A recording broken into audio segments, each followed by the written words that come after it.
They said the bronze python would never speak again once the Portuguese fired their cannons at the gates of Benin City. Yet on the night of 18 February, 1897, the walls themselves sang in numbers the invaders could not hear. The song began long before the gun smoke cleared. It began in the quiet heart of Ileif, 7 centuries earlier, when the bronze caster Igwega lifted a slender stylus of hardened iron and etched the first diagonal across the forehead of a newly cast Ooni mask.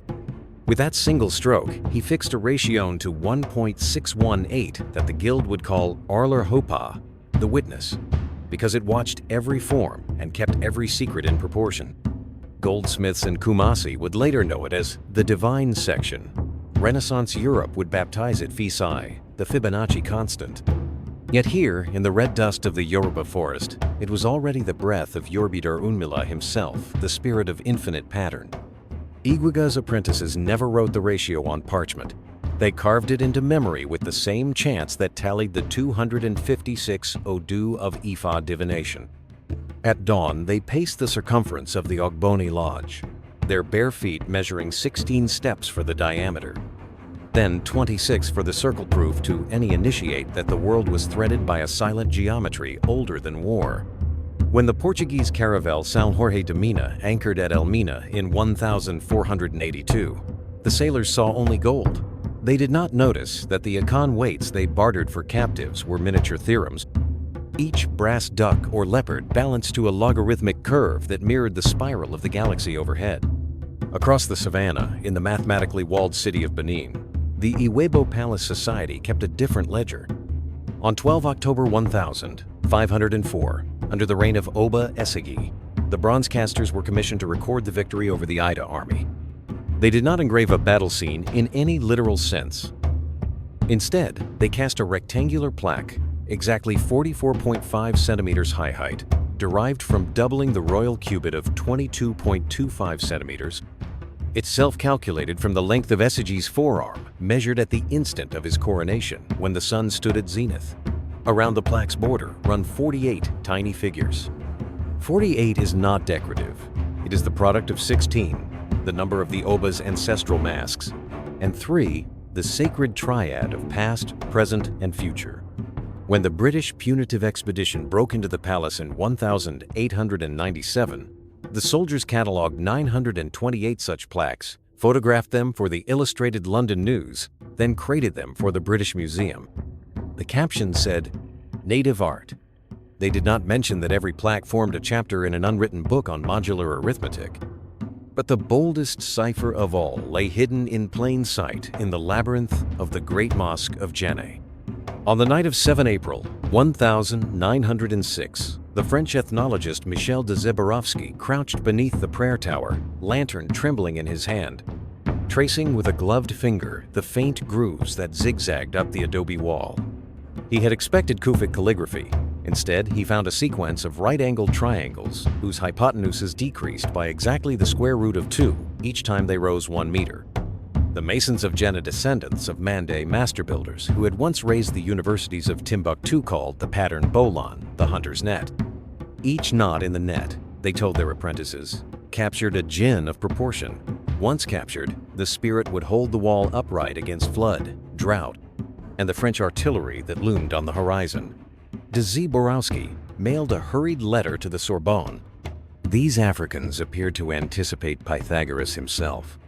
The letter arrived in Paris the same week that Gustave Moujon's colonial surveyors were triangulating Djenné for rail lines, unaware that the city was already a living theodolite.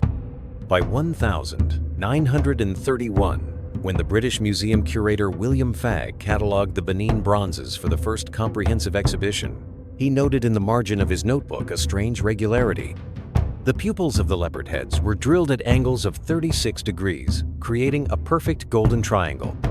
Fagg, who would later coin the term Benin Diaries, in his 1963 documentary for the BBC, asked a Yoruba scholar in Lagos whether the angle had ritual meaning. The scholar laughed softly.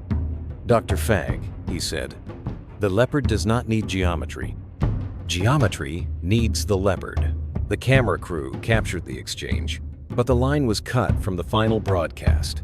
It survives only on a faded reel in the BFI archive, mislabeled Nigeria Miscellaneous Wildlife.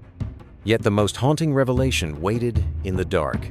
In the early 1950s, when the anti-colonial Mau Mau uprising flared across Kenya, freedom fighters hid rifles inside termite mounds whose internal tunnels followed logarithmic spirals identical to those on the Akan gold weights. A captured Kikuyu elder, interviewed under harsh lights by a British intelligence officer on 14 May 1953, refused to name the supplier of the weapons.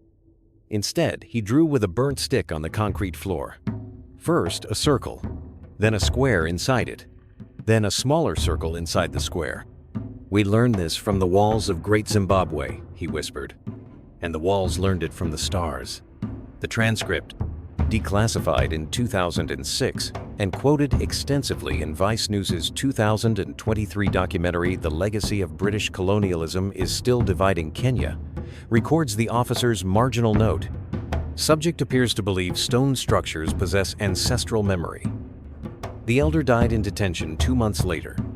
The drawing was photographed, misfiled, and forgotten until a University of Nairobi graduate student rediscovered the negative in 2019 while digitizing colonial medical records. Spectral analysis revealed the charcoal circles matched, within a 0.03% margin, the proportions used in the elliptical outer wall of Great Zimbabwe built c. 1350 CE, proportions that in turn fit the lunar standstill cycle of 18.6 years. And so the codes keep breathing, even when archives burn and museums close.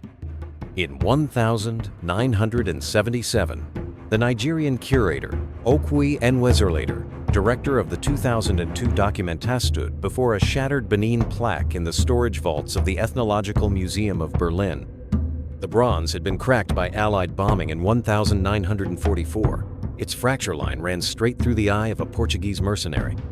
Enwezor noticed that the break revealed a hollow channel inside the figure's arm, a narrow copper tube, now green with verdigris. X-ray fluorescence showed traces of mercury-filled used, the Igbo scholars told him, to carry the sound of a priest's whisper across the palace courtyard during the Igwe festival. The sculpture had been a talking drum cast in metal, mathematics made audible. The revelation was briefly featured in the 1999 BBC documentary Lost Kingdoms of Africa, Benin, narrated by Dr. Gus Casely-Hayford, yet few viewers caught the implication. Every plaque, every weight, every adobe frieze might still be vibrating with unheard frequencies.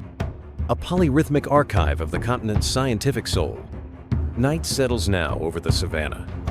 Somewhere between the Niger and the Nile, a child traces spirals in the dust with a finger dipped in millet beer. Her grandmother corrects the curve by a hair's breadth, murmuring the old mnemonic. When the moon swells, count the leopard spots. When it wanes, count the crocodile's teeth. When it hides, count the silence between your heartbeats. The child laughs, not yet knowing she is learning modular arithmetic older than any empire. But listen, there is one more silence we have not yet counted.